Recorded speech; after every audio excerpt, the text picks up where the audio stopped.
Subscribe now and press the bell icon. Never miss an update. नमस्कार मित्रों, स्वागत है सभी का इस चैनल पर जिसका नाम है स्टडी विथ पीएन लोधा। साथियों, आज ये टेस्ट है लेवल 2 के लिए, जो एसएसटी सब्जेक्ट जिनके हैं लेवल 2 में, उनके लिए 30 महत्वपूर्ण प्रश्नों का टेस्ट है। तो बिल्कुल प्रश्नों को अच्छी तरह से देखना है, आंसर देना है। चलिए शुरू करते हैं टेस्ट को। पहला प्रश्न है, निम्न में से शहरीकरण का कौन सा प्रमुख कारण नहीं है? शहरीकरण का प्रमुख कारण नहीं है, ठीक है। कुटीर उद्योगों का ह्रास, तीव्र जनसंख्या वृद्धि, बढ़ती महंगाई, आवश्यक वस्तुओं का अभाव। तो मित्रों, इनमें से कौन सा प्रमुख कारण शहरीकरण का नहीं है जिससे लोग गांवों से पलायन करके शहरों की ओर जाते हैं? तो राइट आंसर बताइए साथियों, इसका राइट आंसर क्या रहेगा? साथियों, इसका राइट आंसर रहेगा बढ़ती महंगाई, ठीक है। बढ़ती महंगाई, वैसे कारण तो ये भी है, लेकिन ऊपर ये जो 3 कारण और दे रखे हैं, ये इससे ज़्यादा प्रमुख कारण है। तो मित्रों, यहाँ पे बढ़ती महंगाई रहेगा राइट आंसर, ये शहरीकरण का प्रमुख कारण नहीं है। चलिए दूसरा प्रश्न देखेंगे। दूसरा प्रश्न है, निम्न में से कौन सी सभ्यता हड़प्पा सभ्यता के समकालीन थी? क्रीट सभ्यता, मिस्र सभ्यता, यूनानी सभ्यता या रोमन सभ्यता? तो इसका सही आंसर बताइए। दूसरे प्रश्न का सही आंसर क्या रहेगा कि कौन सी सभ्यता हड़प्पा सभ्यता के समकालीन थी?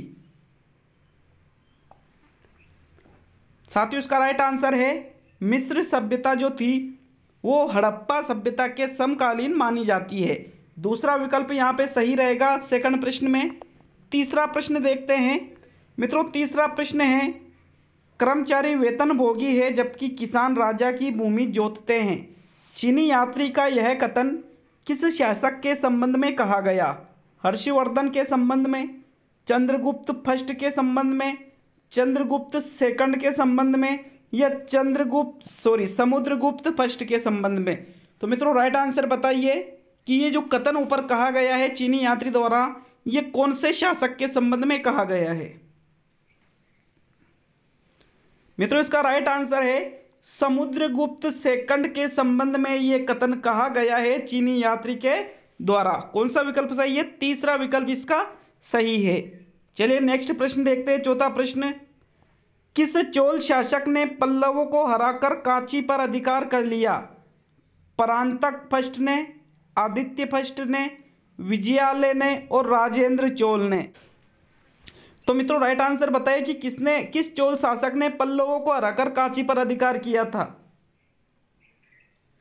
राइट आंसर है मित्रों आदित्य फर्स्ट ने पल्लवों को हराकर कांची पर अधिकार किया था। किसने किया था? आदित्य फर्स्ट ने। चौथे प्रश्न में दूसरा विकल्प सही है। पांचवा प्रश्न देखेंगे। पांचवा प्रश्न है, दक्षिण भारत के किस राजवंश ने राज्य को राष्ट्र, कोट्टम तथा ग्राम में विभाजित किया?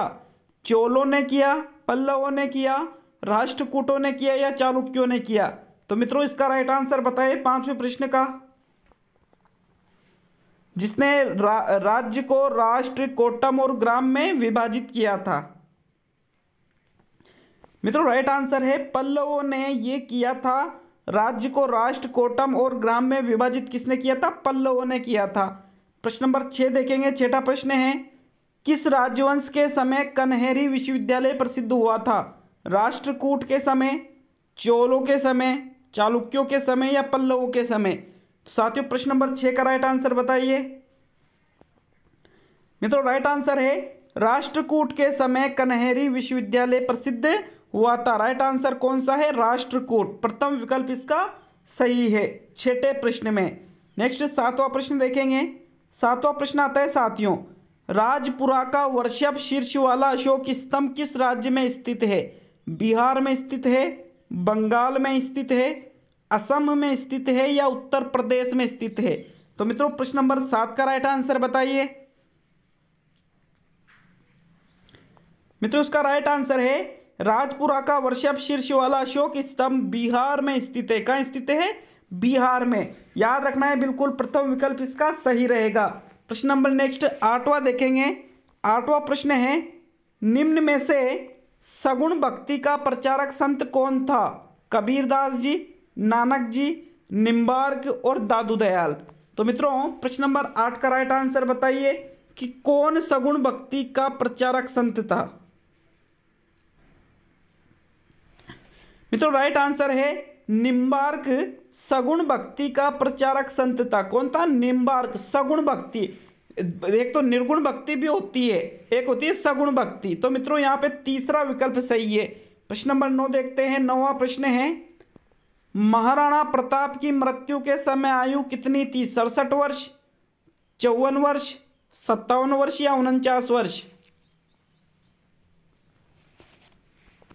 साथियों इसका राइट आंसर है महाराणा प्रताप की मृत्यु के समय आयु थी 57 वर्ष। कितने वर्ष थी? जब उनका देहांत हुआ था तो उनकी उम्र 57 वर्ष थी। तीसरा विकल्प सही है। प्रश्न नंबर 10 देखेंगे। सन 1800 के आसपास भारतीय निर्यात में सूती कपड़े का प्रतिशत 30 था, जो 1870 ईस्वी तक घटकर कितना प्रतिशत रह गया? 1800 में तो सूती कपड़े का निर्यात 30% था, लेकिन ये 1870 में घटा और कितने प्रतिशत रह गया था? 25% रहा था, 13% रहा था, 8% रहा था या 3% रहा था? मित्रों इसका राइट आंसर है 3% रह गया था। बहुत ही कम ये घट गया था। यहाँ पे चौथा विकल्प सही है। प्रश्न नंबर 10 में कितना रह गया था? 1870 में जो सूती निर्यात है कपड़े का वो 3% रह गया था, मतलब 27% की इसमें कमी आई थी। प्रश्न नंबर 11 देखेंगे। भारतीय संविधान को अंगीकृत किया गया संविधान सभा द्वारा, संसद द्वारा, लोकसभा द्वारा और राज्यसभा द्वारा। तो मित्रों प्रश्न नंबर 11 का सही आंसर बताइए कि भारतीय संविधान को किसके द्वारा अंगीकृत किया गया था? साथियों राइट आंसर है संविधान सभा द्वारा भारतीय संविधान को अंगीकृत किया गया था। किसके द्वारा? संविधान सभा के द्वारा। पहला विकल्प इसमें सही है। प्रश्न नंबर 12 देखेंगे। पंथ निरपेक्ष शब्दावली जिसे बाद में जोड़ा गया का उल्लेख भारतीय संविधान के किस भाग में मिलता है? पंथ निरपेक्ष शब्दावली का मौलिक अधिकार में मिलता है, नीति निर्देशक तत्वों में मिलता है, प्रस्तावना या उद्देशिका में मिलता है और इन सभी में मिलता है। तो मित्रों प्रश्न नंबर 12 का सही आंसर बताइए कि जो पंथ निरपेक्ष शब्दावली है उसका उल्लेख कहाँ मिलता है भारतीय संविधान में? मित्रों राइट आंसर है प्रस्तावना या उद्देशिका में पंथ निरपेक्ष शब्दावली का उल्लेख मिलता है। तीसरा विकल्प इसका सही है। प्रश्न नंबर 13 देखेंगे। 13वां प्रश्न है मित्रों, बालकों के अधिकार बिल 1992 का कौन सा अनुच्छेद यह कहता है कि मुझे मेरे अधिकारों को जानने का हक है? अनुच्छेद 42 ये कहता है, अनुच्छेद 12 और 14 ये कहता है, अनुच्छेद 23, 28 और 29 या अनुच्छेद 36? तो साथियों इसका राइट आंसर बताइए, इसका सही आंसर क्या रहेगा?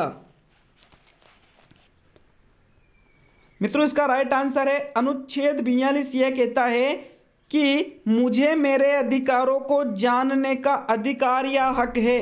प्रथम विकल्प इसका सही रहेगा। प्रश्न नंबर नेक्स्ट 14वां देखेंगे। 14वां प्रश्न है, निम्न में से कौन सा मौलिक अधिकार नहीं है? समानता का अधिकार, स्वतंत्रता का अधिकार, मतदान का अधिकार और संवैधानिक उपचारों का अधिकार। तो मित्रों प्रश्न नंबर 14 का राइट आंसर बताइए, क्या रहेगा इसका सही आंसर? कौन सा इनमें से मौलिक अधिकार नहीं है? मित्रों यहाँ पर है मतदान का अधिकार मौलिक अधिकारों के अंतर्गत नहीं रखा जाता है, जबकि समानता, स्वतंत्रता और संवैधानिक उपचारों का अधिकार मौलिक अधिकारों के अंतर्गत आता है। तो अतः यहाँ पे तीसरा विकल्प सही है। प्रश्न नंबर 15 देखेंगे। 15वां प्रश्न आता है साथियों, ये रहा आपके सामने 15वां प्रश्न। मूल कर्तव्य संविधान के भाग 4 क किस अनुच्छेद में समाहित है? 51 क में समाहित है, 42 में समाहित है, अनुच्छेद 50 क में समाहित है या अनुच्छेद 52 में समाहित है? साथियों 15वें प्रश्न का राइट आंसर बताइए। मित्रों इसका राइट आंसर है मूल कर्तव्य संविधान के भाग 4 के भी 51 के में समाहित है। किसमें समाहित है? 51 के में समाहित है। चलिए नेक्स्ट 16वां प्रश्न देखते हैं। मित्रों 16वां प्रश्न है, पंचायती राज संस्थाओं को प्रभावी व सशक्त बनाने के लिए 73वां संविधान संशोधन किस वर्ष पारित हुआ? 1990 में, 1991 में, 1992 में या 1993 में? तो मित्रों प्रश्न नंबर 16 का सही आंसर बताइए। मित्रों इसका राइट आंसर है पंचायती राज संस्थाओं को प्रभावी व सशक्त बनाने के लिए 73वां संविधान संशोधन 1991 में पारित हुआ था। किस वर्ष में पारित हुआ था? 1991 में। प्रश्न नंबर 16 में दूसरा विकल्प सही है। प्रश्न नंबर 17 देखते हैं। 17वां प्रश्न है, राजस्थान में अगस्त 2010 में हुए स्थानीय निकायों के चुनाव में महिलाओं ने आरक्षण का कितना प्रतिशत लाभ उठाया था? 30% लाभ उठाया था, 33% लाभ उठाया था, 50% लाभ उठाया था या 10% लाभ उठाया था? तो मित्रों प्रश्न नंबर 17 का राइट आंसर बताइए। साथियों इसका राइट आंसर है 33% लाभ उठाया था। कितना प्रतिशत लाभ उठाया था आरक्षण का? 33%। दूसरा विकल्प इसमें सही है। प्रश्न नंबर 18 देखेंगे। राजस्थान में नगर निगम के प्रमुख को क्या कहते हैं? अध्यक्ष कहते हैं, महापौर कहते हैं, सभापति कहा जाता है या नगर प्रमुख कहा जाता है? प्रश्न नंबर 18 का राइट आंसर बताइए कि नगर निगम के जो प्रमुख होता है उनको किस नाम से जाना जाता है? मित्रों राइट आंसर है नगर निगम के प्रमुख को महापौर कहा जाता है। जहां पर नगर निगम होते हैं उनका जो प्रमुख होता है उसको किस नाम से जाना जाता है? महापौर के नाम से जाना जाता है। प्रश्न नंबर 19 देखेंगे। 19वां प्रश्न है, राजस्थान विधानसभा में कुल सदस्यों की संख्या कितनी है? 200 है, 180 है, 160 है या 210 है? तो राजस्थान विधानसभा के कुल सदस्यों की संख्या बताइए।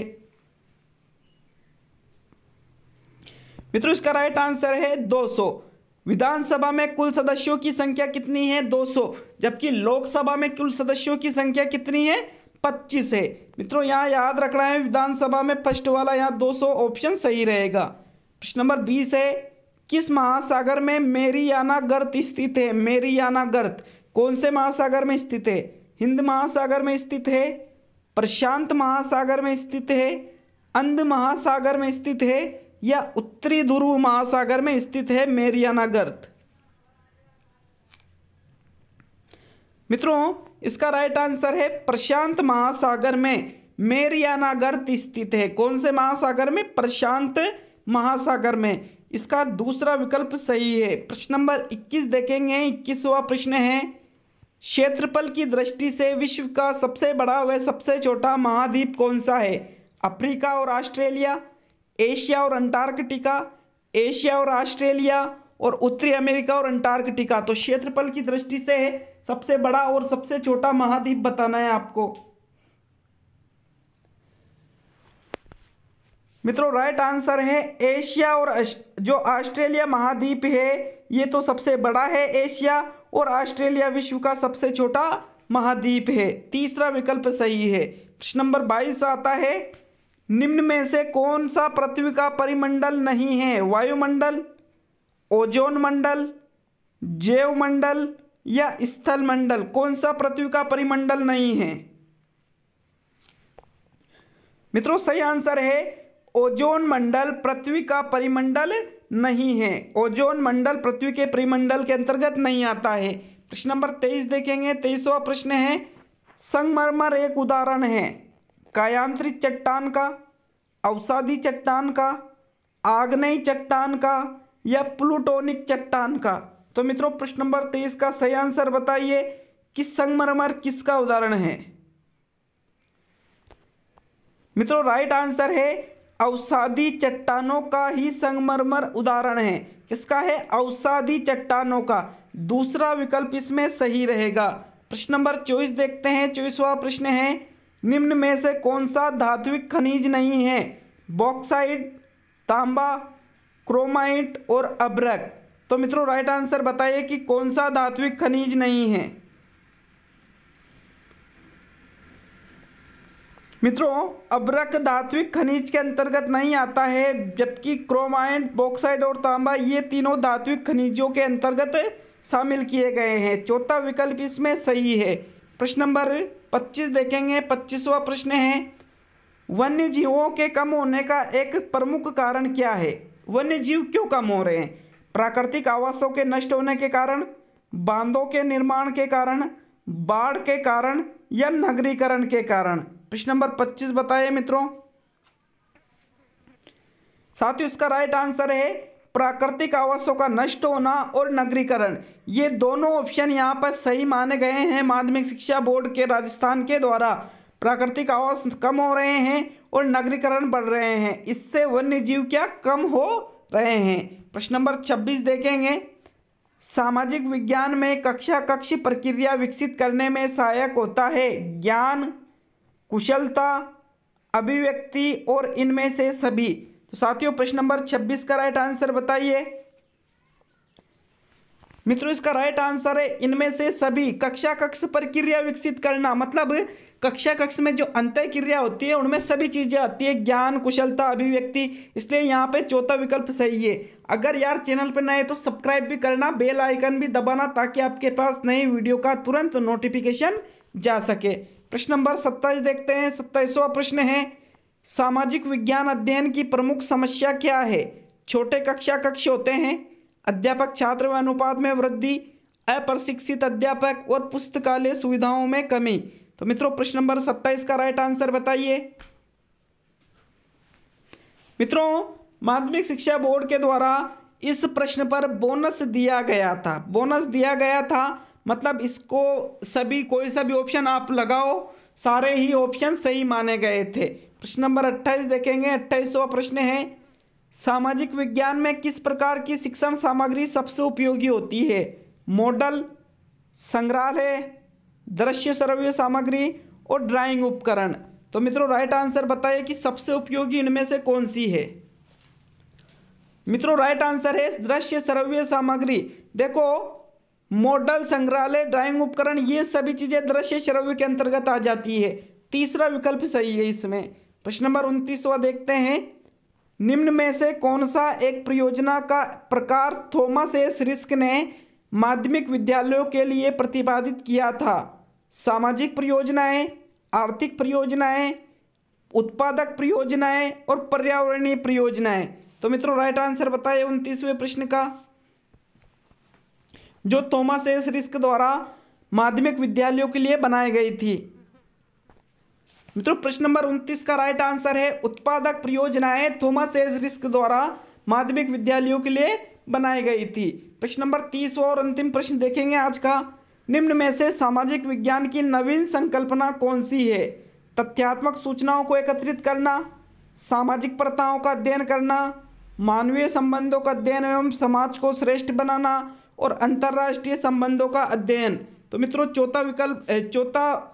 इन चार विकल्पों में से कौन सा विकल्प सही है जो सामाजिक विज्ञान की नवीन संकल्पना के अंतर्गत आता है? मित्रों इसका राइट आंसर है मानवीय संबंधों का अध्ययन एवं समाज को श्रेष्ठ बनाना सामाजिक विज्ञान की नवीन संकल्पना के अंतर्गत आता है। तो बिल्कुल कमेंट करके जाना जितने प्रश्न सही होते हैं। मिलते हैं बहुत ही जल्द बुद्धि का वीडियो में लाने वाला हूं, बुद्धि के सिद्धांतों का, और लेवल 1 वालों के लिए भी मैं कुछ समय बाद टेस्ट अपलोड कर रहा हूं। तो दोस्तों मिलते हैं अगले वीडियो में।